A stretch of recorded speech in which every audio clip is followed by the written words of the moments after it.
The Scranton Strangler. On The Office, the Scranton Strangler subplot ran from Season 6 to Season 9. Some of us think that the real killer wasn't George Howard Skub, and was in fact one of the Office members. This isn't funny. Now, to make our list of suspects, they have to be physically capable, and they have to have some mental issue, like anger, darkness, or just a creepy vibe. That could mean that character is a killer.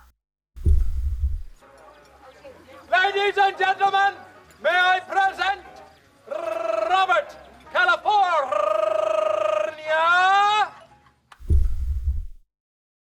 great to meet you. Likewise, I'm Bob Kazamakis.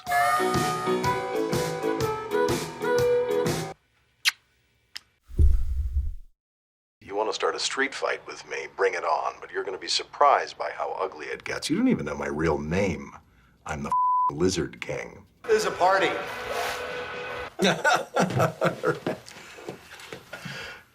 Robert is active and seems pretty healthy, and he can wrestle, so he's physically capable. Robert has been living in Scranton for years. He has old friends, This is Curtis Durow, local musician, and the officiant at my wedding. owns a mansion, and was married and divorced there.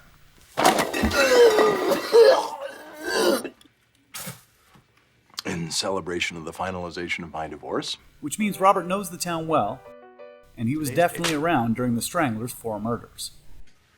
Personality-wise, he's elitist. I mean, He thinks he's above everyone else. what kind of people are they? There's something about an underdog that really inspires the unexceptional.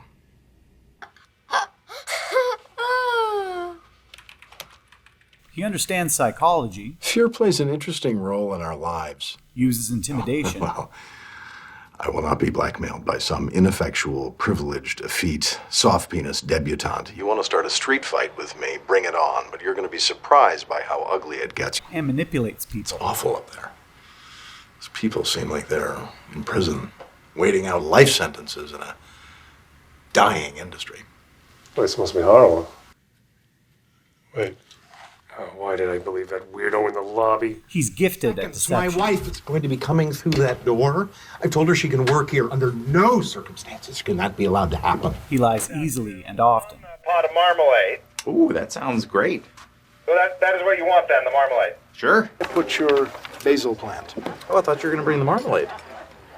No, I'm certain you said basil. And after he leaves, we still have no idea who he even was. Well, okay. Well, great to meet you. Likewise, I'm Bob Kazamakis. At the very least, he's a con man and a criminal who became the CEO of a large corporation while using a fake name. Then talked another guy out of $1 million and took off with it to Eastern Europe. And Robert is confident. I will get offered the job. That's a call I've received many times. He has the kind of confidence you'd expect a notorious serial killer to have. And he does not back down from a confrontation. Stay out of New York, Lloyd!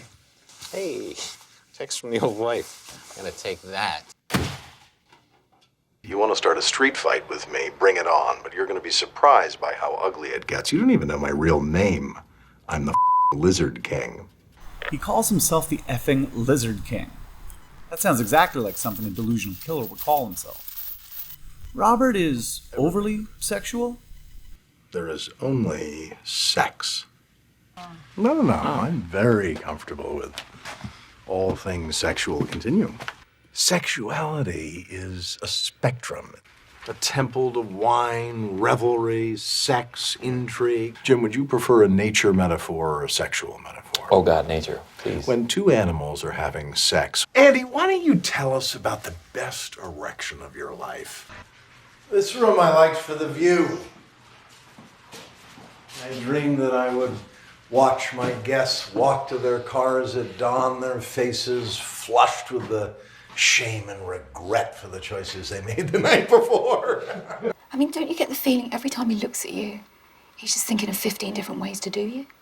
Well, I mean, the man talks of nothing but sex. I mean, sometimes he talks about flesh and bacchanals. Oh, yeah. It's been 10 days since I had sexual intercourse. To the point of being creepy. He creeps me out. But I think he might be a genius. Robert's favorite songs, Creep by TLC, Creep by Radiohead. Remember that one, Jim?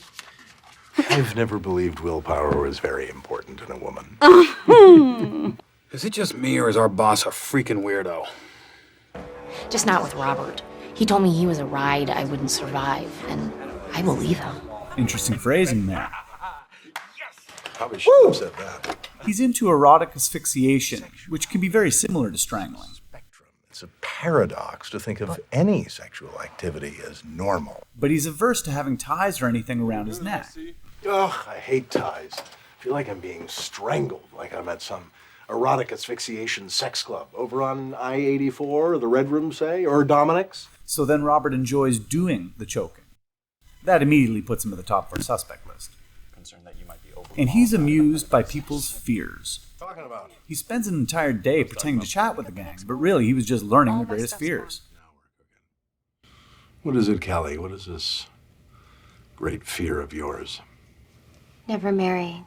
Ghosts or mummies? Being buried alive. Jim gives me the creeps. Then he scares them all and laughs about it. Gasping for air. No. Which one of these two seems more likely to be a prolific serial killer? It looks terribly real, doesn't it, Creed? No. Are you scared of snakes? You don't live as long as I have without a healthy fear of snakes, Bobby. Now check this out.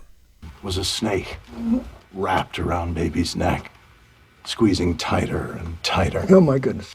There's no way he hasn't strangled at least one stripper. Strangled. Squeezing tighter and tighter. I'm the Lizard King. Let's recap. The office talks about the Strangler for a couple of years. Skub is chased, arrested, and convicted, but then Toby, who is both the voice of reason in the office and is also one of the head writers of the show itself, says in a close-up that he thinks the Strangler is still out there. And I'm not so sure he's guilty. That's as close as we're going to get to a burning bush. So at this point, fans are dying to know who the real killer is. And a few episodes later, the writers go and make the Scranton Strangler the GD boss of Dunder Mifflin. That's exactly the kind of thing I'd expect from the geniuses behind this show. And then, after he'd had his fun and another man paid the price, Robert disappears. With $1 million he tricked David Wallace into giving him. Do you believe me now? We believe!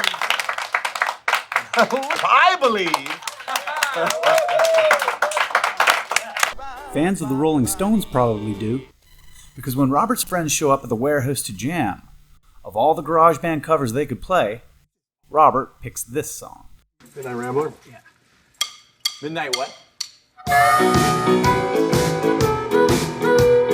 Midnight Rambler is a song by the Rolling Stones about Albert DeSalvo. This guy, who is also known as the Boston Strangler. Sometimes I feel like you don't know me at all.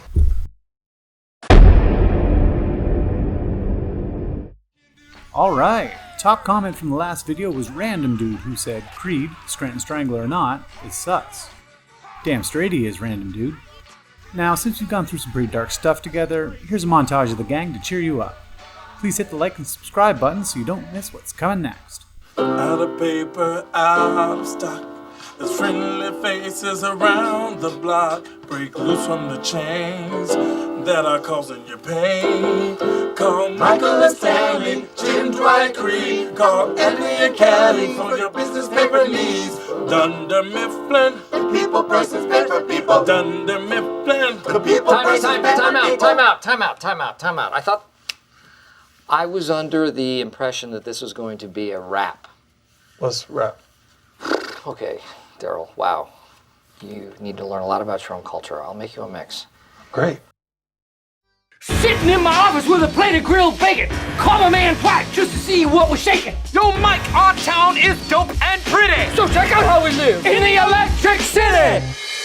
They call it Scranton. What? The Electric City. Scranton. What? The Electric City. Lazy Scranton, the Electric City. They call it that because of the electricity. The city's laid out from east to west, and our public parks and libraries are truly the best. Call poison control if you're bit by a spider. But check that it's covered by your healthcare provider. Plenty of space in the parking lot, but the little cars go in the compact spot.